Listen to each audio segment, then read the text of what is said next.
कब जानो हमारी साधना रंग ला रही है? जब काम के वेग को, क्रोध के, मोह के, मद के, इन सब के वेगों को सह गए, कोई प्रभाव नहीं, अंदर से शांत। किसी से कहना मत, क्योंकि कहने से सत्ता दृढ़ होती है। अंदर जो विकार आते हैं किसी से मत कहो, कोई भी क्रिया मत करो, शांत उस समय नाम जप करो, देखो अपने आप सब नष्ट हो जाएंगे। और नष्ट आपको नहीं करना, कोई है आपका जो आप पर नजर रख रहा है। कोई आक्रमण आपको परास्त तब तक नहीं कर सकता जब तक आप आज्ञा का उल्लंघन नहीं करेंगे। आप अपने हाथ से कोई क्रिया नहीं करेंगे, आप कोई गंदे दृश्य नहीं देखेंगे, तब तक किसी की ताकत नहीं कि आपको भ्रष्ट कर सके। ध्यान रखना, क्योंकि आप गुरु कृपा कवच में हैं। जब आप आज्ञा उल्लंघन कर देंगे तो फिर लक्ष्मण रेखा पार हो गया, फिर आपको दंड भोगना पड़ेगा। लोभ, मोह, परद्रोह, दोष, दुख, कलि, कुचाल, ये सब तरसे लागे। अर्थात वो चाहते कि मैं इसको अपने अधीन करूं, पर हिम्मत नहीं कि छू सके। किसको? जिसकी जिह्वा पे राधा राधा नाम और हृदय में गुरु कृपा का अनुभव शुरू हो गया है। इंद्रिय दमन, ये पहचान है साधुता की, नहीं तो फिर नाटक है, पाखंड है, दंभ है। बिन विवेक वैराग्य भक्ति बिन सत्य न एको मानो, भगवत विमुख कपट चतुराई सो पाखंड नहीं जानो, चाहे गृहस्थ हो चाहे विरक्त। अगर इंद्रियां संयम में नहीं है, मनमानी विकार भोगे जा रहे हैं, तो नौटंकी नाटक भले हो सकता है, वो गृहस्थ उपासक है ना, वो विरक्त उपासक है।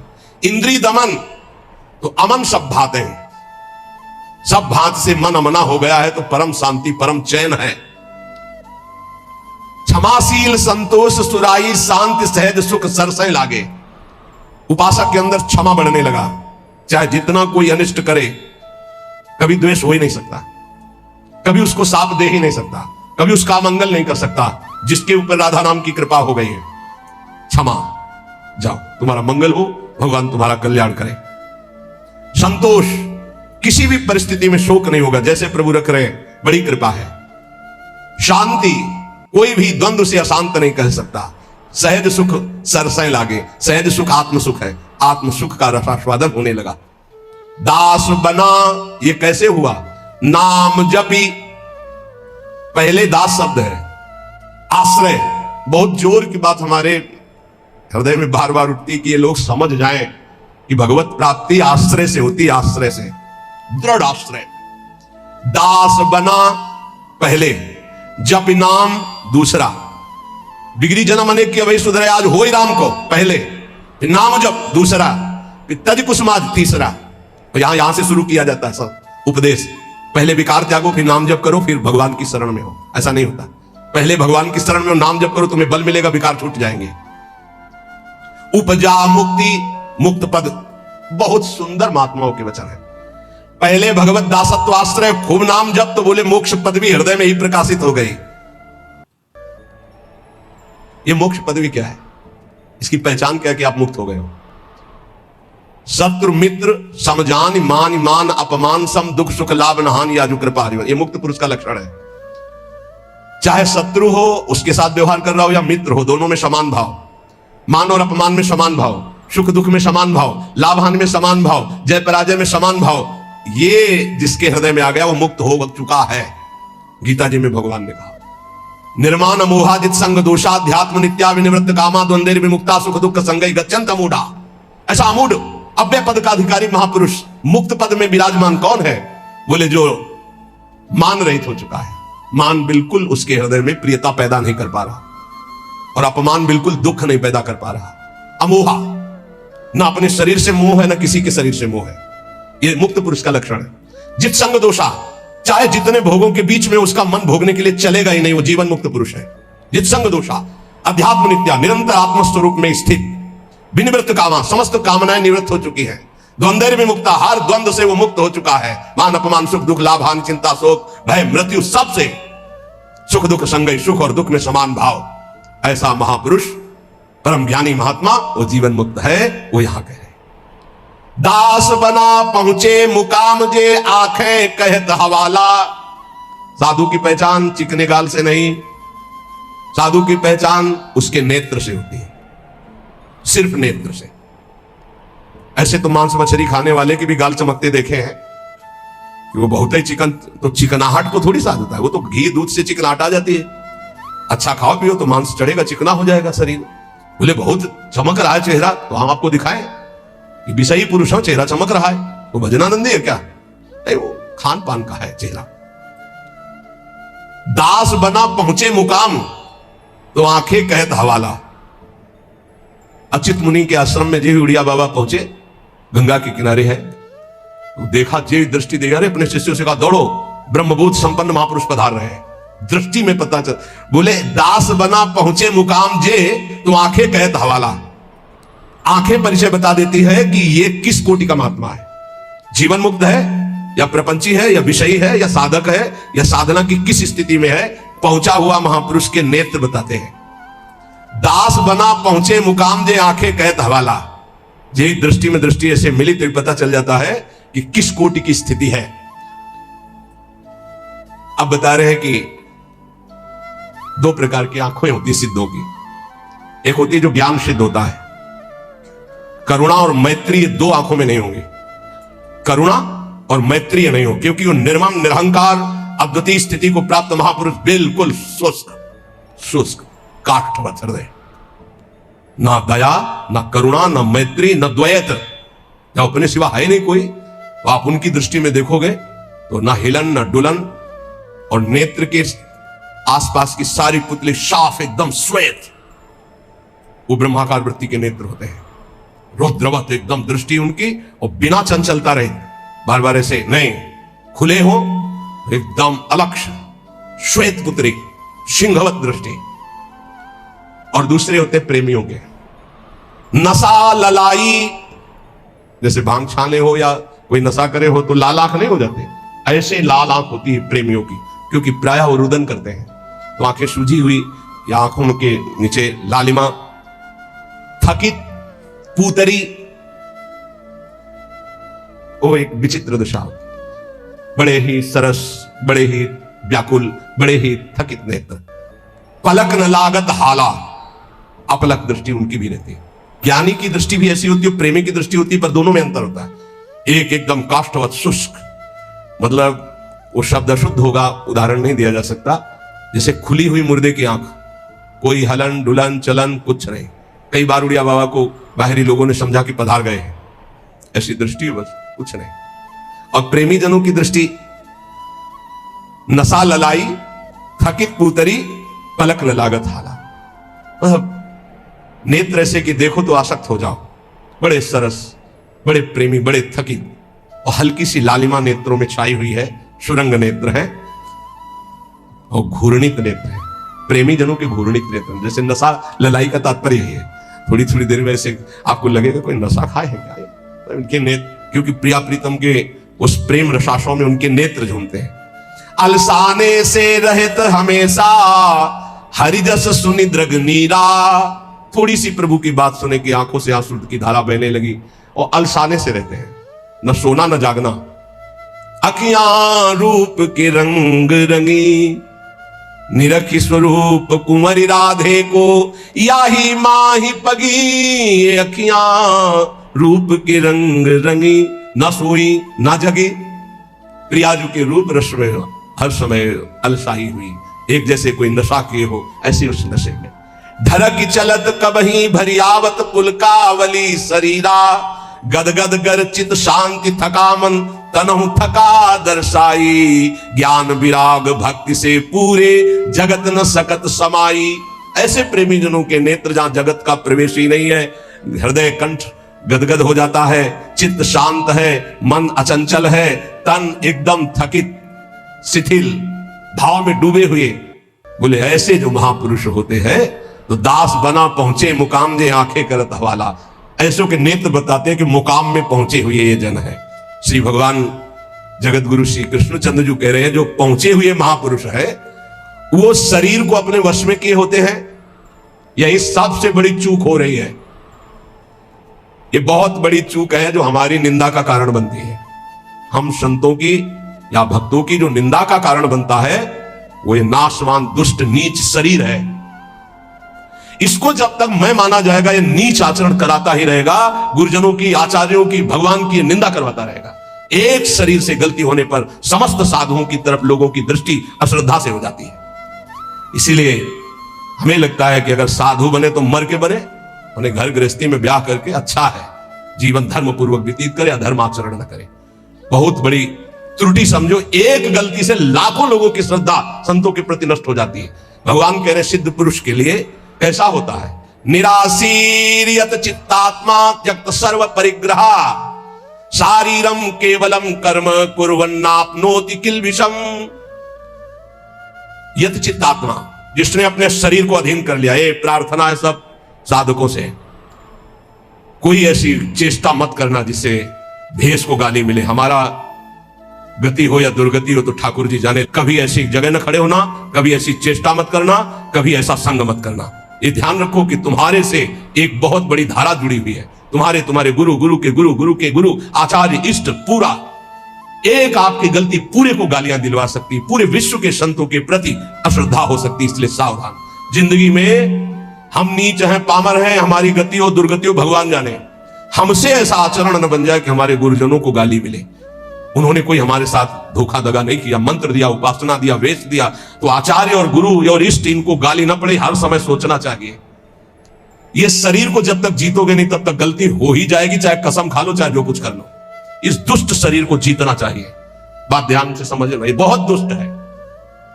जीवन हो जा रहा खवाए खवाए खवाए खवाए, अब खाया नहीं आज तक। जीवन हो गया दिखा दिखा करके दुनिया को, आंखें नहीं भरी, कान नहीं भरे। ये वही दुष्टता अपनी चाल, ये देखना, ये सुनना, ये भोगना। यह चित्तात्मा सांसारिक आशाएं और इच्छाएं जब तक है शरीर को बस में नहीं कर सकते। साधु के वैराग्य मार्ग में भगवत भक्त होकर के चेहरा बनाने की जरूरत नहीं है, स्वरूप बनाने की जरूरत। स्वरूप को प्रकाशित करो, पूरा विश्व नमन करेगा। चेहरा तो नौटंकी नाटक वाले बनाते हैं, जब थोड़ी देर के लिए साधु बनते हैं वो बनाते हैं, जिससे पूरा साधुता का हम रोल कर सके। हम रोल नहीं करते, हम उस मार्ग में चलने वाले पथिक हैं। साधुता का रोल 2 घंटा कोई कर सकता है, लेकिन जीवन भर साधु बन के रहना वो बहुत कठिन बात है। इसलिए ये नहीं, हम भगवत मार्ग के पथिक। हमारा कोई भी बाहरी शारीरिक नाटक ऐसा नहीं होना चाहिए जो धर्म विरुद्ध हो। बिल्कुल समझ के चलना चाहिए। आज आचार्यों गुरुजनों के चरणों में बैठ करके साधुता का भाव नहीं। लाल कपड़ा हो या पीले कपड़ा हम पहने, इसके बाद यहां से बढ़िया माकुआ तेल लगा के ऐसे, ये कौन से शास्त्र में लिखा है? तुम्हारी कौन सी परिपाटी, कौन सा भेष ऐसा है? बिल्कुल नहीं। आज कोई टोकने वाला नहीं, इसीलिए बहुत से बिना गुरु प्रदत्त वेश धारण किए और वो मनमानी आचरण करते हो कहा जाता साधु।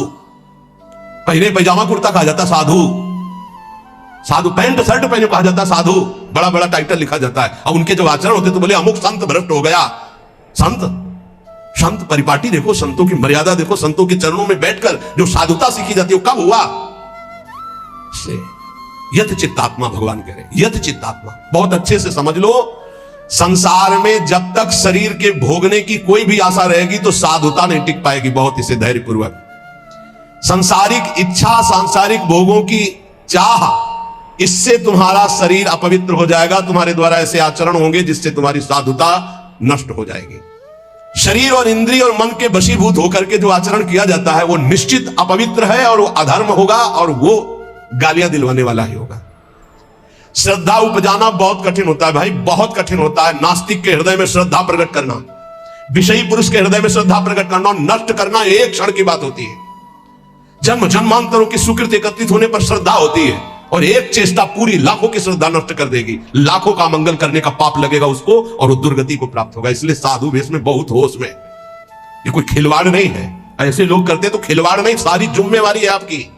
ऐसे कर दिया तो जिम्मेवारी, उनकी श्रद्धा की रक्षा करना तुम्हारा कर्तव्य बन गया। उनके कल्याण की तरफ तुम्हारी दृष्टि जानी चाहिए। ऐसा कोई ये नहीं कि तुम स्वामी बन गए तो जो मनावे सो आचरण करो, ऐसा नहीं है।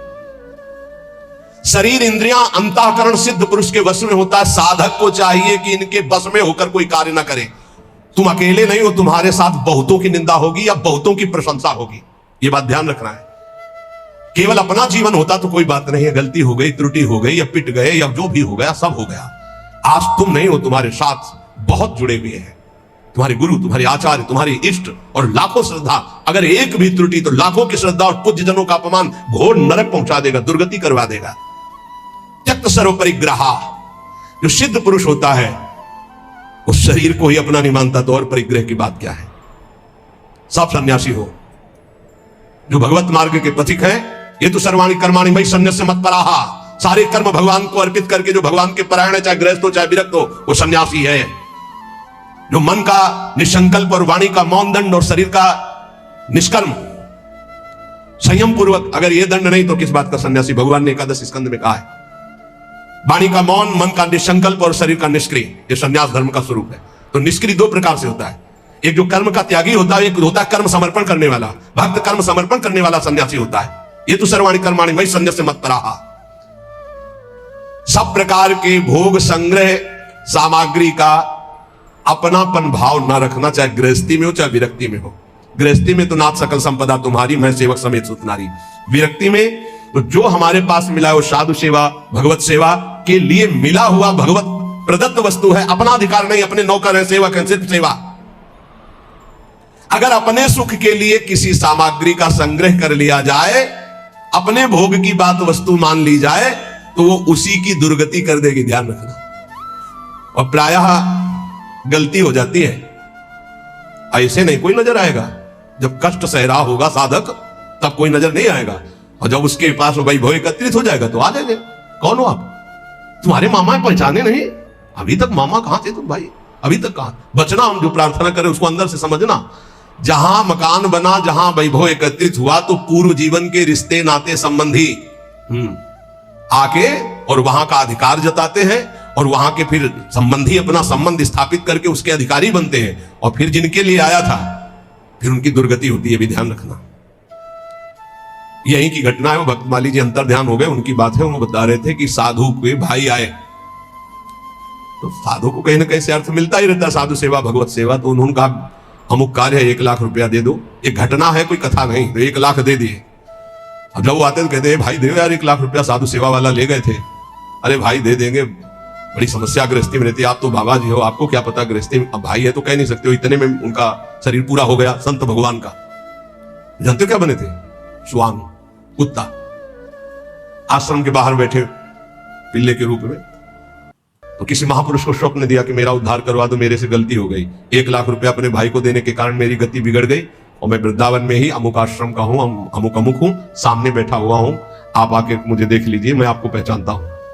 वहां गए तो वो धष्टपुष्ट एक पिल्ला बैठा था, पुचकारा, गोद में उठाया, बोले महाराज आप चिंता मत करो, आपका कल्याण होगा। उसके भाई के पास गए और कहा होश में जैसे बने तैसे चुपचाप 1 लाख रुपया मैं ब्याज सहित दो, नहीं हम तुम्हारे पास शासन अपना जब लागू करेंगे तो आप परेशान हो जाओगे। तुम्हारे भाई की दुर्गति हो गई जो महात्मा थे। वहां से पैसा लाए, फिर आश्रम में भंडारा किया, और फिर कुत्ता का कुछ दिनों में शरीर शांत हो गया, वो अपनी गति को प्राप्त। समझो, वैभव जहां बढ़े तो संसार के सेवा के लिए वैभव मिलता है, साधु सेवा, गौ सेवा, भगवत सेवा। घर वाले, परिवार वाले के बिटिया का ब्याह है, हमारे सारे पैदा किया था क्या? मेहनत करो, मांगो, खाओ, जियो।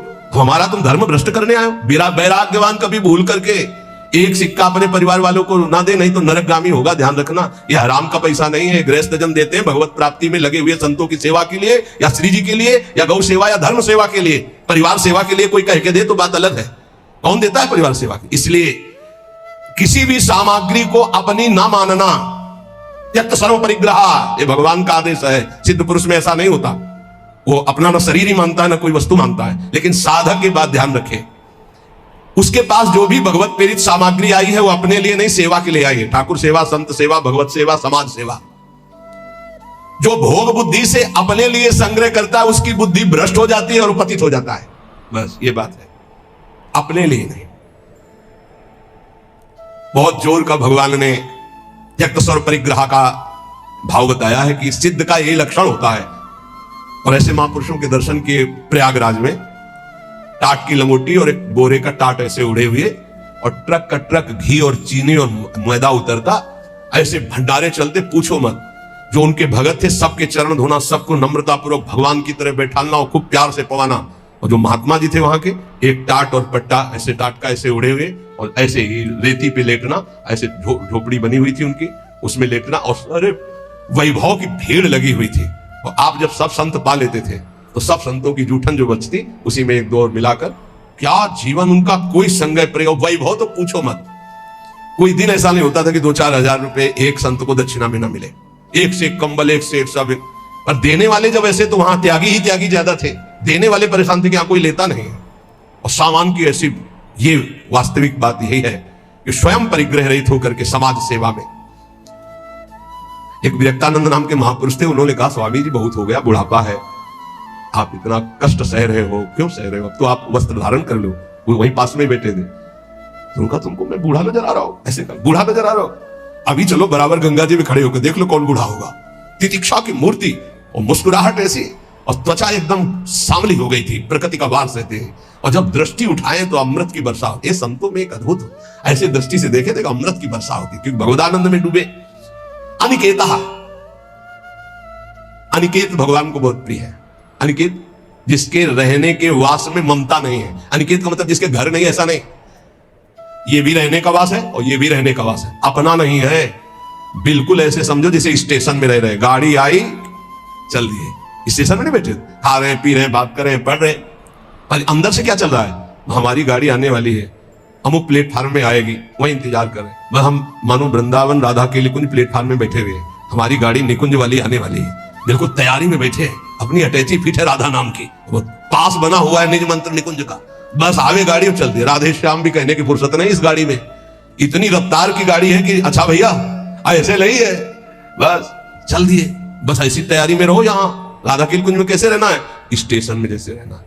ये ना किसी का था, ना है, न रहेगा, बस समय गुजारो और श्री जी के पास चलना। अनिकेता, रहने के स्थान में ममता रहित होना।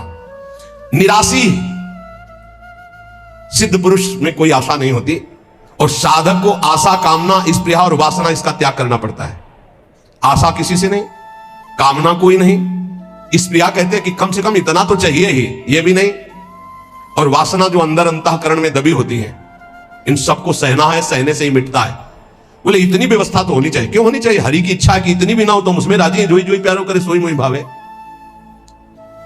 हमें लगता है 25 वर्ष तो कुल्ला नहीं किया होगा, 25 वर्ष, वो जो होता है ना पेस्ट और मंजन है, कुछ नहीं। जीवन को भगवदानंद में डुबोने के लिए पेस्ट लेके थोड़ी घुमा जाता है, कोलगेट इसके लिए से कहां रखा है, अरे इतना गुड़ मिल जाए और एक कमंडल गंगा जल चला जाए, बड़े भाग्य की बात। निराशी, इतना चाहिए ये भी नहीं होना चाहिए, इतनी तो आवश्यकता है ही हमारे जीवन के लिए नहीं। यही वृंदावन की कह रहे, पीछे से सब अचला फटा था, राधा वल्लभ जी के दर्शन कर ले गए। एक ओमवती मैया नाम की विरक्त संत थी, राधा वल्लभी, पता नहीं भगवान विराजमान है या श्री जी की सेवा में गई, और दष्ट पुष्ट ऐसे बैठती थी। आए बाबा, तो ये समझ में ना आवे, देर अचला फटा है, उनका समझ में तो आवे, लेकिन समझ तब हो ना जब रुपया हो हमारे पास, तो कुछ है नहीं, जैसा श्री जी दिए वैसा ले। सच्ची बाबा, हाँ भैया, तत्काल गए मार्केट लाई, दो वो देर लगती, वही बदल के बाद कि जिसको फिकर है वो करो। हमारे पास जो है जैसे है, निराशी, आशा भी नहीं कि इतना तो चाहिए, अगर वो भी फटके गिर जाए तो बाबा जी तो बाबा जी, भगवत आश्रित है। दिगंबर, दिग माने दिशाएं ही, अंबर माने वस्त्र, जिसका वस्त्र दिशाएं हैं। चलो व्यवस्था है तो पहले, नहीं है तो हमारी दिशाएं ही वस्त्र है, दिगंबर।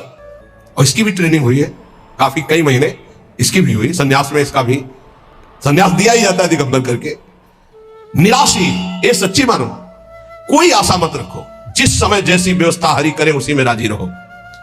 बाहर से भोग सामग्री में अपनापन नहीं हो, अंदर से किसी भोग सामग्री की इच्छा भी ना उत्पन्न होने पावे, उसे निराशी कहते हैं।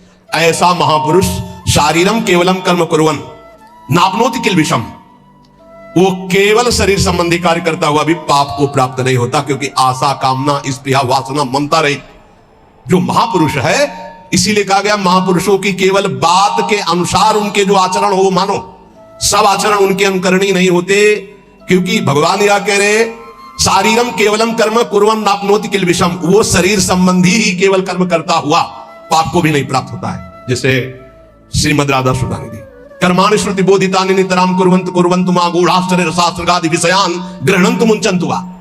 हमें महापुरुषों का अनुकरण नहीं करना, उनकी उपदेश से जो उनके आचरण मिले वो बात हमें माननी है।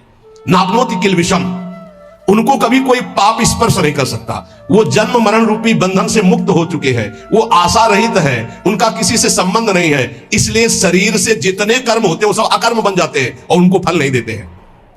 जो सिद्ध महापुरुष है उसके द्वारा जो भी होता है वो अकर्म हो जाता है। जैसे श्री भगवान सब कुछ करते हुए भी कभी बंधन को प्राप्त नहीं होते, भारी से भारी युद्ध कर रहे हैं, भारी से भारी व्यवहार में देखे गए, भारी से भारी प्रियता में देखे, कभी कुछ।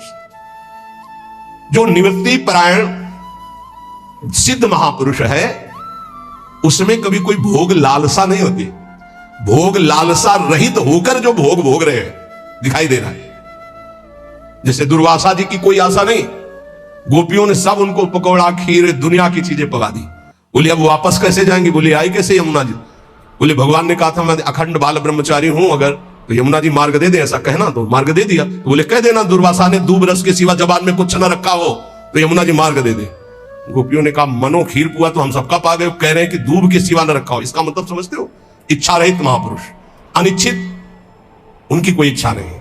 तो ऐसे इच्छा रहित महापुरुष के द्वारा संयोगवशात जो भी कार्य हो जाते हैं वो अकर्म बन जाते हैं, उनको कोई भी दंड या कोई भी पाप कर्म स्पर्श नहीं कर सकता। इसलिए बड़े बड़े महापुरुषों की लीलाएं देखी जाती है, विचित्र कोटि की लीलाएं देखी जाती है, बिल्कुल उनका अनुकरण न करें। जैसे आद्य गुरु भगवान शंकराचार्य मछली खा गए, फिर कांच पी गए, सबकी सामर्थ्य थोड़ी है। बहुत एक सिद्ध महापुरुष थे कूटस्थ स्वामी, उनका नियम था खप्पर ऐसे कर दो, जो डाल दोगे वो पालेंगे, जो डाल दोगे। तो कुछ उपद्रवी गांव के लोग थे, जब पता चला कि ऐसे नियम वाले हैं तो सीधे कोबरा को पकड़वाया, जो बीन बजाने वाले लोग होते हैं उनसे पकड़वाया और काट करके सीधे जहर सहित रांधा उसको, उनके खप्पर में डाल दिया। और ब्रह्मार्पणम ब्रह्मवीर ब्रह्मग्नो ब्रह्मणाहुतम ब्रह्मविद्य गंतव्यम ब्रह्म के समाधिना, तत्काल उसको अर्पित करके पूरा पा गए ब्रह्मबोध संपन्न महापुरुष से। तो वहां के लोगों ने पूछा ये तो अभक्ष्य पदार्थ था। बोले तुम्हारी दृष्टि में, हमारी दृष्टि में भिक्षा थी। फिर एक ने उपद्रव किया, आकर के मदिरा डाल दी उसमें खप्पर। तो मुस्कुराए, उन्होंने कहा यहां तो कोई फर्क नहीं पड़ने वाला, पर तुम्हारी नरक की जो है गति पक्की हो रही, तुम भिक्षा में एक साधु को क्या दे रहे हो? तो तत्काल वो खप्पर से लेकर के ठेका दी। सिद्ध महापुरुषों की। अब फिर उन्हीं की बात, एक दिन वो पेड़ के नीचे बैठे थे, किसी गांव में चोरी करने जा रहे थे चोर। उनसे पूछा कौन हो तुम? कुछ नहीं बोले। कौन हो तुम? कुछ नहीं। खूब लात और डंडों से मारा। सुबह जब लोग आए तो पड़े, तो घाव उनके देखे, डंडे दे। तो किसने मारा? पता नहीं किसने मारा। बोले आपको दुख नहीं है? बोले क्यों दुख है? खप्पर में जो आया सो खा लिया, सो शरीर में जो आया उसे भोग लिया। सिद्ध पुरुषों की नकल थोड़ी कर सकते हैं, वो तो स्थिति प्रज्ञ महापुरुष है। शिव जी हलाल जहर पी के सब पी जाएंगे क्या? तो यहां कह रहे हैं कि उपासक को चाहिए कि महापुरुषों के जो वचन से आचरण मिले उनके अनुसार चले। निवृत्ति परायण साधक सदैव महापुरुषों के वचनों का अनुगमन करे, उनके विरुद्ध आचरण, निरर्थक आचरण, प्रमादयुक्त आचरण कभी न करे, तो वो भी सिद्धावस्था को प्राप्त हो जाएगा। कोई पूछ रहा था किसी निज जनों से, महाराज जी कोई चमत्कार करते हैं? महाराज जी कोई चमत्कार बताते हैं? वो सोचते कोई जादू, कोई टोना। इतने लोग लगे कोई जादू तो जानते होंगे। अरे सद्य वशीकरण चूर्ण मनंत सत्यम तम राधिका चरण रेणु मनुस्मरामी, अखिल कोटि ब्रह्मांड नायक को अधीन कर ले, ऐसी रज में रहते हैं। चमत्कार कौन सा? महारानी के गोरे चरणार बिंद की ठसक और राधा राधा नाम तुम देखो, तुम्हारे हृदय में कैसा चमत्कार उदय होता है। कौन सा चमत्कार? आजकल लोग ऐसा चाहते हैं। देखो ये 500 की गड्डी, अरे भाई महाराज बस ये नारियल, अरे चले जाओ 100 रुपया के कितने नारियल ले, 1-2 नारियल, 4 नारियल। भजन से नारियल पैदा कर दिया, इत्र 50 रुपया का इत्र मिल जाएगा, उसके लिए चमत्कार भजन। हम बोले इत्र निकाल दिए और नारियल निकाल, सबके देखते देखते कुछ नहीं, बोले केला निकाल दिया, ठेलिया खरीद ले यार, 1000-2000 में क्या पैसा, क्या चमत्कार। भजन का फल है। हाँ, ललित किशोरी जुगल जिस्क में बहुतों का घर गलते देखा, डूबा प्रेम सिंधु में कोई हमने नहीं उछलते देखा। अपने एक लड़का को स्मार्ट मोबाइल देते हो, फीस देते हो, पढ़ाते हो, लिखाते हो, पाई भर तुम्हारी नहीं मानता। एक लड़का एक बिटिया संभाले नहीं संभलता, चमत्कार देखने चले बाबा का चमत्कार दिखाओ। चमत्कार एक इनकी खोपड़ी में बैठ करके राधा नाम सबको चला रहा है, साफ संयम में है, कोई मनोरंजन किसी के पास नहीं, जिनको सेवा है केवल उनके पास मोबाइल, साफ सावधान और रोज अपनी दिनचर्या में रत रहते हुए ये सब इष्टाकार वृत्ति की तरफ चल रहे हैं। हम इनको मन से प्रणाम करते हैं कि हमारी आज्ञा हमारे गुरुजनों की परिपाटी पर चल रहे हैं। चमत्कार किसे कहते हैं? मन का परिवर्तन कर देना, ये राधा नाम का चमत्कार है, ये राधा नाम का प्रभाव है। पता नहीं लोग साधु महात्मा को क्या समझते हैं। जादू देखना तो जादूगर के पास जाओ ना, पानी में ये दिखा देना, रुमाल में कबूतर निकाल देना, ये देखो जाके। साधु का चमत्कार देखना है मन का परिवर्तन, तुम्हारा मन और तन दोनों पवित्र होकर सच्चिदानंद भगवान में लगे। आज इसीलिए तो साधुता बहुत दुर्लभ हो गई है कि साधु महात्माओं को भी लोग नौटंकी मनोरंजन का एक पात्र समझते हैं। ताली बजा दी, बात सुने, कोई नेता का भाषण, ताली बजा दी। मन का परिवर्तन, तन का संयम और सच्चिदानंद में वृत्ति को जोड़ना। अजब रंग अनुभव बरसन लागे, अनुभव, हृदय का अनुभव, हृदय का परिवर्तन। क्या बोले? काम क्रोध मद आस वासना अर्क जवास ही झरने लागे, अजब रंग अनुभव बरसे लागे। जब वर्षा होती है तो ये अर्क और जवास ये अपने आप सूख जाते हैं, नष्ट हो जाते हैं वर्षा में, और सब जगते हैं, ये नष्ट हो जाते हैं। बोले जब राधा राधा राधा राधा और इसका जब रंग बरसने लगता है हृदय में, तो काम क्रोध मद आस वासना ये अपने आप नष्ट हो जाते हैं। जैसे वर्षा होते ही अर्क और जवास नामक पौधे ये अपने आप नष्ट हो जाते हैं, और दूसरे सैकड़ों पौधे हरे भरे हो जाएंगे, पर ये नष्ट हो जाएंगे। तो ऐसे ही काम क्रोध लोभ मोह मद वासना नष्ट हो जाती है, और नाना प्रकार की भाव तरंगे प्रिया प्रीतम की उठने लगती है। लोभ मोह परद्रोह दोष दुख कलि कुचाल सब तरसे लागे, इंद्री दमन अमन सब भात ही अरुचि होत अब छर से लागे, अजब रंग अनुभव बरसे लागे। भगवान ने एक शब्द कहा है, ये यथामाम प्रपद्यन्ते, प्रपद्यन्ते माने शरणागति, शरण में, मेरी शरण में होकर जैसा भाव करता मैं वैसा अनुभव कराता हूं। तो जो भगवान की निंदा करता भगवान की शरण में थोड़ी है, उसको तो नरक की प्राप्ति होगी। बोले शिशुपाल ने भी तो निंदा की थी, तो रात दिन भगवदाकार वृत्ति रहती थी उसकी, उसे उठते बैठते चलते फिरते कृष्ण ही नजर आते थे। कंस ने भी तो द्वेष किया, तो उसको दाल में जीरा भी कृष्ण ही नजर आते थे, जिधर दृष्टि डालता कृष्णाकार वृत्ति थी उसकी। ये छोटे मोटे बैर वालों को यमराज ठीक कर देते हैं, उनको भगवान को नहीं अवतार लेना पड़ता। ये जैसे ना कि भगवान की निंदा कर रहे हैं, भगवान की अवहेलना कर रहे हैं, नास्तिकता कर रहे हैं, इनके लिए शासन विभाग है यमराज, वो अच्छी धुलाई करके। देखो यहां चाहे जितना आप अपने को बलवान समझे, कंबल डाल के कुटाई होती जेल में।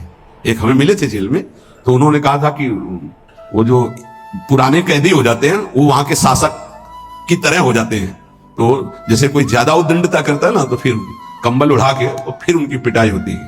तो यहाँ तो कंबल उड़ा के होती है, वहां तो बहुत ही दुर्दशा होती है, क्योंकि इस शरीर का तो वहां मात तो है नहीं पंच भौतिक। वहां एक नया शरीर मिलता है जिसका नाम यातना दे, वो मरता नहीं है, उसमें केवल दंड भोगना होता है।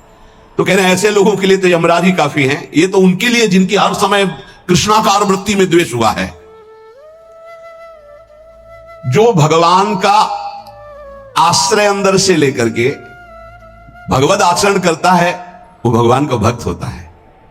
और भगवान प्राणी मात्र के परम सुहृद हैं। जो भगवान से वैर द्वेष रखा, उन्होंने केवल भगवान से ही रखा। शिशुपाल ने कभी और किसी को गालियां नहीं दी, केवल भगवान को दी। वो गालियां भी कैसी देता था, कोई गंदी बात थोड़ी कहता था। ये कृष्ण ये ऐसा क्यों बोल रहा है? क्योंकि भगवान ने इसे आदेश किया है कि हमसे द्वेष करो। कौन है ये? जय विजय हैं, 3 जन्म के लिए सनकादि की। तो रावण, कुंभकर्ण, शिशुपाल, दंतवक्, हिरण्यकश्यप, हिरणाक्ष, ये भगवत पार्षद है। भगवान के सिवा इनके चित्त में कुछ है ही नहीं। अब भगवान ने आदेश किया हमसे द्वेष की लीला करो, तो अंतिम समय तक कहा राम रन हतोपचारी वो बोल के पधारे, और ये अंतिम समय तक सभा में बधे। ये कृष्ण, ये ग्वाला। भगवान सबको कहते चुप रहो, बोलने दो, बोलने दो, बोलने दो। जब पूरा समय आ गया तो सुदर्शन चक्र से मुक्त कर दिया। हिरण्यकश्यप किसी के भी समझाने से नहीं, भगवान से वैर। ये भगवत पार्षद है। अगर अपने लोग सोचे तो इतनी क्षमता हमारे वैर में नहीं है कि हम भगवान में तन्मय हो जाए। उसके ठीक करने के लिए बहुत से शासक है। ये शनि, राहु, केतु, मंगल ग्रह, नक्षत्र, ये सब जानते हो, शासन विभाग है। और क्या, जैसे अलग अलग कंपनियां नहीं है, ये अमुक कंपनी है भारत की रक्षा वाली, ये अमुक कंपनी है, अमुक एजेंसियां अलग अलग नहीं। जैसे ऐसे एजेंसी समझो, नवग्रह की अलग एजेंसी अलग अलग है। बाहर तुम्हारी सब सुख सुविधाओं को भस्म कर देंगे, जीवन तुम्हारा क्लेश और अशांतिमय हो जाएगा। वैर द्वेष भगवान का तो कभी कुछ बिगाड़ नहीं सकेगा, तुम्हारा सर्वनाश कर देगा। ये रावण, कुंभकर्ण, शिशुपाल, दंतवक्, हिरण्यकश्यप, हिरणाक्ष, ये कोई साधारण नहीं, भगवान के पार्षद हैं। इनकी नकल नहीं कर सकता कोई कि हम भगवान से वैर करके परम पद प्राप्त कर लेंगे। भगवान की सुहृदता, शरणागति से रसास्वादन जो होता है वो और किसी भाव से नहीं होता। पर अगर कोई कर ले, कामाद द्वेषाद भयाद स्नेहाद यथा भक्तेश्वरे मनः आवेश तदघम हित्वा बहवस तद गतिम गताः। काम से भगवान का चिंतन करना, कितने सुंदर भगवान है। कभी ऐसा होगा इनकी अजान बाहु हमें अपने गले लगाएंगे, कितनी सुंदर कपोल है, कितनी सुंदर इनकी अलकावली, कितने सुंदर नेत्र हैं। ये इतने सुंदर हैं कि दंडकारण्य के अस्थिमात्र हुए रहे शरीरा जो ऋषि थे, उनके हृदय में भी श्रृंगार रस जग गया। पुरुषोत्तम भगवान श्री रघुनाथ जी को देखकर जब वनवास में थे, वैसा लगा कि प्रभु मुझे आलिंगन करें। भगवान दृष्टि में कहा कि इस समय मर्यादा पुरुषोत्तम अवतार है। उस श्रृंगार रस में भर गए थे सब ऋषि। भगवान की वो सुकोमल भुजा देख करके, वो सौंदर्य रूप देख, कहा कृष्णावतार, कृष्णावतार। वो सब गोपी बने आके। जब सियाजू का ब्याह श्री राम जी से हुआ तो मिथिला की जितनी सखियां थी सब सिया जी के सौभाग्य की सराहना कर रही थी। ऐसे दूल्हा, वैसे ही सुंदर दूल्हा रूप महाराज, जिधर दृष्टि जाए वह उधर ही सबको चित्त को चुरा ले। तो सियाजू की सब सखियां कोई बोल तो पाई नहीं, पर सबके मन में था कि क्या कभी ये हमें अपने हृदय से लगाएंगे ऐसे, क्या कभी हम इनका साथ प्राप्त कर पाएंगे? जो सियाजू को सौभाग्य मिल रहा है, मैं इनकी सखी हूं क्या? तो राम जी दृष्टि से देख के इशारा कर दे कि इस समय मर्यादा पुरुषोत्तम अवतार है, एक हमारा अवतार होगा द्वापर में लीला पुरुषोत्तम प्रेम में। आओ सबको निमंत्रण दे, आओ वहां आपके हर चाह पूरी होगी। दृष्टि से देखना, मंद मुस्कुरा देना, बाहु प्रसार परिरम, आओ आलिंगन ही नहीं परिरमन, गाढ़ आलिंगन, नृत्य, उच्छिष्ट का पान करना, अधरामृत का पान करना है। जिस समय भगवान रासमंडल के अंतर ध्यान होने के बाद जब प्रकट हुए तो गोपीजन ने एक चुनरी डाल दी अपनी, चुनरी के ऊपर। जब उस पर बैठे तो सुखदेव जी कह रहे, ओहो, साधना से परम पवित्र किए हुए बड़े बड़े योगींद्र मुनींद्र अपने हृदय में जिनका ध्यान धरने की चेष्टा करते, परीक्षित वो भगवान गोपियों की ओढ़नी पर बैठे। एक और वेद की ऋचाएं नीति नीति कह के वर्णन करती है उनका प्रभु कभी साक्षात आलिंगन करने का अवसर मुझाओ। कृष्णावतार में दंडकारण्य के ऋषि, मिथिला की सखिया और श्रुति, जो वेदों की ऋचाएं, वो साक्षात गोपी भगवान उनका जो भाव है उसी सुख को प्रदान कर रहे हैं। किसी भी तरह से भगवान काम और द्वेषा, द्वेष भी ऐसा कि केवल भगवान से हो, बस दूसरा नहीं। इतनी अनन्यता तुम्हारे द्वेष में हो, दूसरे से द्वेष नहीं, केवल भगवान से। कामात द्वेषात भयात, भयभीत होकर के भगवान का चिंतन होना, स्नेहात प्रेम से, सौहार्द से, किसी भी तरह से यदि भगवान में मन लग जाए, काम से, द्वेष से, भय से, स्नेह से, किसी भी संबंध से, तो कह रहे हैं वो सारे पाप नष्ट करके वो चिंतन भगवत प्राप्ति करा देता है। इसलिए ये यथा माम प्रपद्यन्ते तास तथैव भजाम्यहम्, हम भगवान कहते जो मुझे जैसे बसता है मैं उसको वैसे बसता हूं। तुम्हारे द्वेष में इतनी ताकत नहीं कि आकाश से द्वेष करके कुछ प्यार कर लो। प्रेम करने का अवसर आया, भगवान के नाम से, रूप से, लीला से, धाम से परम मंगल हो जाए। एक बार हृदय में फिर बैठा लो। तुम्हारी पांचों ज्ञानेंद्रियां और मन तुम्हारी दुर्गति करते आए हैं, यही तुमको आगे बढ़ने में इस समय जो आपको भगवत मार्ग मिला है बाधा पहुंचाएंगे। इनकी मांग को मत मानो। जबान कहती अच्छा अच्छा पाऊं, ये जबान कह रही है, रसेंद्री की बात है प्यारे, तुम्हारी मांग नहीं, तुम समझ नहीं पा रहे। इंद्रियों की विलासिता तुम्हें नारकी गतियों में पहुंचा देगी। क्या क्या पूरा करोगे, कब कब पूरा करोगे? देवहूति जी आदि सम्राट महाराज मन की पुत्री है। जब करदम जी से ब्याह हो गया, चले गए मन शत्रुपा जी, वो तो अपनी साधना में, सेवा में लगी रही। कई वर्ष तक कोई चेष्टा नहीं। आंख खुली, एक दिन देखा तो झुर्रियां पड़ रही हैं, शरीर सूख गया।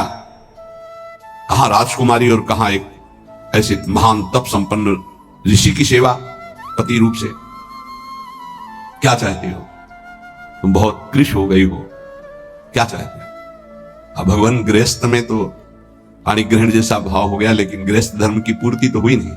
अच्छा, तो इस सरोवर में स्नान करके आओ। जे ही सरोवर में डुबकी लगाई, ऐसा सुंदर रूप स्वस्थ प्रकाशित हुआ।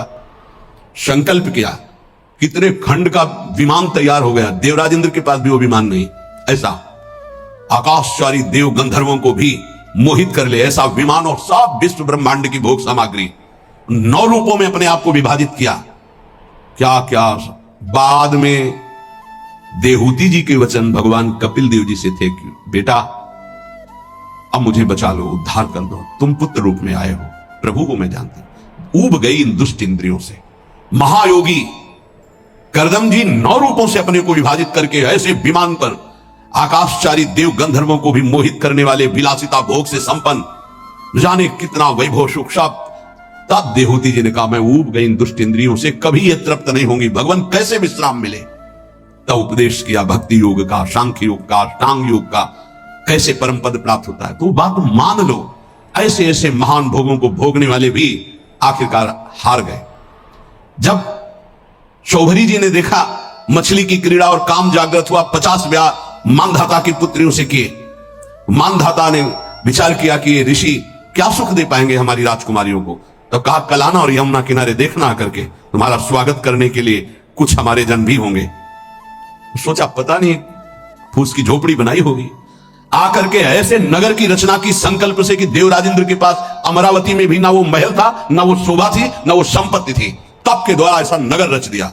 स्वागत हुआ महाराज मानधाता का। आश्चर्यचकित थे कि मैं सम्राट हूं, मेरे पास तो ऐसा कुछ नहीं जो एक किसी योगी के पास है। 50 राजकुमारियों से गृहस्थ धर्म का बड़ा वैभव। फिर एक दिन एकांत में बैठे, हाय हाय मच गया, क्यों मैं कहां था, कहां आ गया, अपने तप का क्या प्रयोग कर डाला। तब वो एक श्लोक गायन किए थे जिसका प्राय हम चर्चा करते रहे, संगम त्यजेत मिथुन वृतिना मुमुक्षु सर्वात्मना न विसजेत बहिरिंद्रियाणि। इंद्रियों को इतना दुलार मत करो, नहीं तो नष्ट कर देंगे, ऐसा नष्ट कर देंगे पूछो मत। बहुत दुर्दशा होती है इन इंद्रियों की। छोटे छोटे बच्चों को त्याग करके, उनकी हत्या करके, फिर अपनी इंद्रियों की विलासता में उतर करके बढ़ना, यह सब क्या हो रहा है। इंद्रियां कितनी निकृष्ट होती चली जा रही हो। हम साधक होके, भगवत मार्ग के पथिक होके, जान करके अगर इंद्रियों को दुलार करेंगे तो प्यारे कोई नहीं बचा पाएगा, ये माया रौंद देगी। इसलिए प्रार्थना है, जितने से भगवत भजन न छूटे उतना तो दुलार करो। इतना दुलार ना करो कि प्रभु को भूल जाओ, माया तुम्हें अपने सीमा में ले ले। बहुत बहुत जन्मों के बाद हमको यह अवसर मिला, चूको मत। मान लो अभी प्रार्थना करते हैं, अभी डांट लगा देते हैं, आगे चलकर तुम्हें कोई डांट लगाने वाला नहीं मिलेगा, प्रार्थना करने वाला नहीं मिलेगा। एक शब्द याद कर लो, जो मिलेगा वो शोषण करने वाला मिलेगा। मां जैसा दुलार, पिता जैसा शासन हमारे भगवान स्वयं प्रकट होकर करते हैं, वो हमारे गुरुदेव होते हैं। अनंत माताओं का प्यार, अनंत पिताओं का शासन वही कर। अगर अब ना उद्धार हुआ, अब ना कल्याण हुआ, तो भगवान जाने किस युग में ये अवसर आएगा। छोड़ दो ये बातें। 5 ज्ञानेंद्रियों की मांग को अपनी मत मानो, नाम जप करो, जैसे बने वैसे। अग्नि जो अंदर जल रही उसको सह जाओ, यही तुम्हारे लिए आगे उत्थान का कार्य। आप समझ नहीं पा रहे। हर समय नाम जप करो, हर समय अपने इष्ट की प्राप्ति की लगन रखो। मुझे प्रिया प्रीतम चाहिए। हम कह रहे मांग रहा है मन विषय, लेकिन आप झूठे से शुरू करो, मुझे प्रिया प्रीतम चाहिए, ए मन मुझे प्रिया प्रीतम चाहिए। अभी आनंद का अनुभव होने लगेगा, यही मांग सच्ची हो जाएगी। झूठा खेले साचा हो। श्री राधा वल्लभ लाल की।